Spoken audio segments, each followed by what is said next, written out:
Heinz New Roman. That's it. Right. All right, Coach, let's talk Green Bay Packers. Small task for them this weekend. All Aaron Rodgers has to do is travel across the country to San Francisco, take down a red-hot Niners team with an elite D-line who crushed them in Week 12 and who are now touchdown favorites. Piece of cake. So when Rodgers went on Brett Favre's radio show yesterday, the Packers quarterback already knew the strategy to winning on Sunday. Take a listen. What do you feel like you guys have to do better this go around than you did last time? Well, we got to start fast. That's the key. You know, that play was important. I think it was a 16-yard gain, and we're outside the 40 now, and then we get a 15-yarder and we're back inside the 30, and then I fumble, and next thing you know, it's 12 and a half on the clock, and it's 7-0. We're down. So we got to start fast. We got to find a way to get that crowd out of it, just a little quieter, because it's going to be rocking. All right, Coach, Aaron Rodgers says the key is just to start fast in this game. What do you think the Packers have to do if they want to pull off the upset? God, it's so weird to hear Brett Favre talking about West Coast trips. For the year he was with me, we were horrible on the West Coast. We lost every single game. I mean, that's why I moved that year. So I feel the Packers' pain. And I said this yesterday about overcoming coaching, and it's not a knock on LaFleur, but if you remember the first time they played, one of the things that Aaron Rodgers talked about is that they weren't ready. They didn't take the trip seriously enough, and to me at that point it was that team learning how to be successful and that young staff learning how to deal with success, to where Rodgers, who has been there before, understood what it took to win in those games, and was outlining the fact that they hadn't done the right things leading up to it, and it couldn't have gone worse. It was a fumble on the second play, and then the 49ers score on the first play. So I agree with Kyle that it would be irresponsible for the 49ers to think it's going to be anywhere close to what it was last time. As long as the Packers can get out of their own way first, they have a real opportunity to take advantage of a lot of things that the 49ers do, but it's going to have to be eliminating those mistakes first to put them in the position to be successful after that. I agree. It's going to take multiple things to beat this 49ers team, who's one of the most balanced teams in the NFL right now. I think Devontae Adams have to have a monster game. I think he's Aaron Rodgers' most valuable weapon. And the 49ers will start doubling him from time to time throughout the game, and that's when Jimmy Graham will have to step up and make some huge plays for this offense. Aaron Jones will have to be huge also to establish some kind of running game to keep this team off guard, because this front four can just get to you, and Aaron Rodgers trying to drop back every play. That's not the game Green Bay is going to need going forward. And also defensively, Shanahan is one of the best in the league as the first 16 scripted plays. The first drive of the game is always clutch for the 49ers. They look precise, they look efficient, they know what they're doing. So you gotta get off the field early. Third down, 3 and out on the first drive, that'll kill the 49ers. That'll have them second guessing, hey, did the Packers really come to play this game? And also, they have to get 2 turnovers.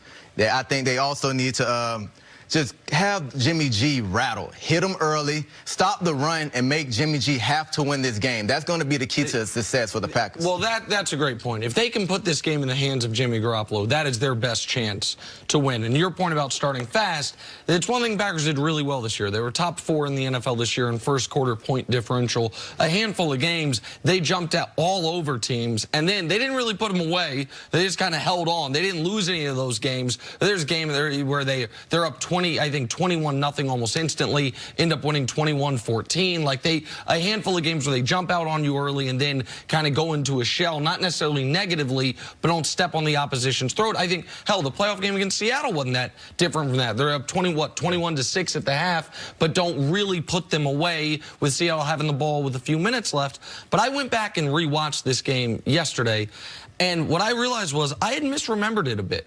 Green Bay's defense played a lot better than I had remembered. Coach mentioned it. San Francisco's first touchdown comes on a possession that starts on the 2-yard line.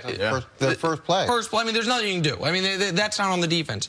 The Packers then held the Niners until the 2-minute mark of the first half to just 2 field goals. It's 13-0 with 7 coming on essentially a defensive score for San Francisco with 2 minutes left in the first half, and then the end of the first half could not have gone worse for Green Bay. Green Bay has the ball, goes 3 and out. The Niners hit a deep shot, now it's 20-0. Green Bay then gets the ball with 48 seconds left. goes 3 and out again and doesn't take any time off the clock, which I know kills you. It's like, at the very least, don't let them add to their lead in this spot. Yeah, play for the last shot. Just play for the last shot. And now it's 23-0 at half, and you're basically dead.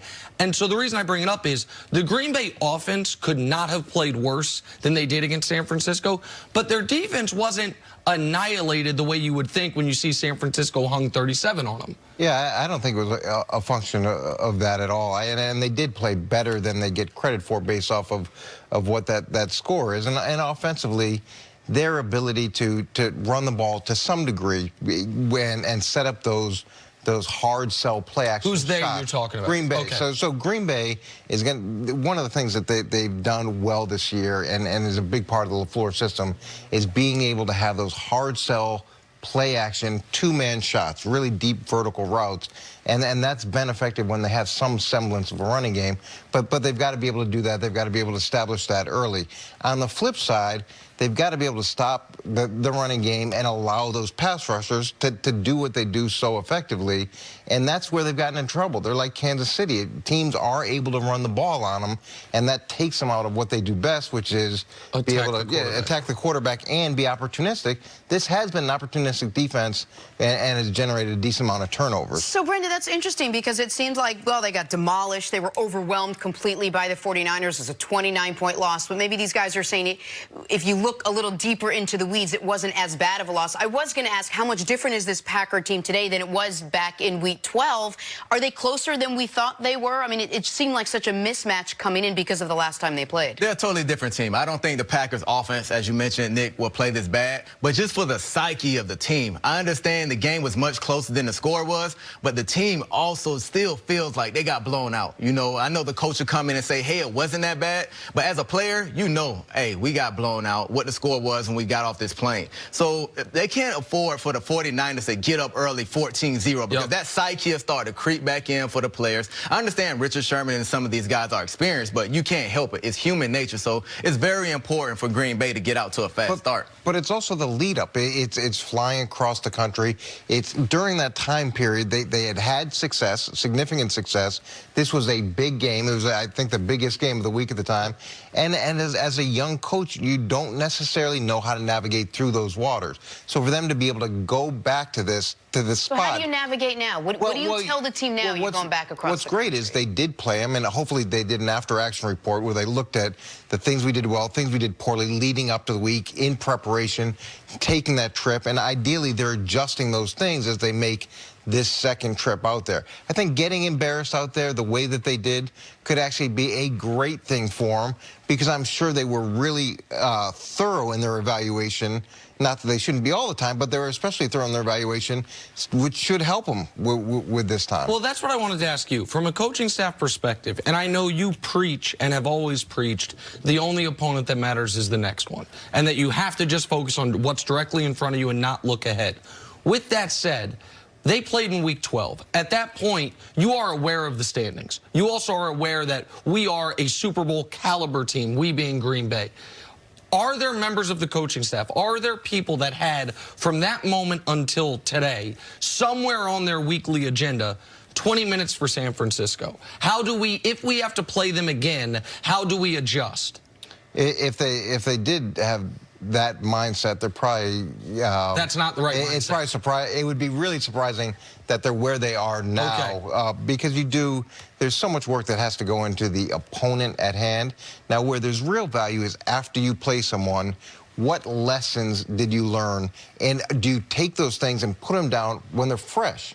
Because it's kind of like past you talking to future you so that you can avoid those mistakes the next time you're in that same situation. So in your opinion, the preparation for the next meeting only would have taken place in the hours or day after the game. Then you put it in a drawer and you use it this week once you realize you might be playing. And it's great that you played them one time because you have so much more familiarity with the opponent and so many things to build on.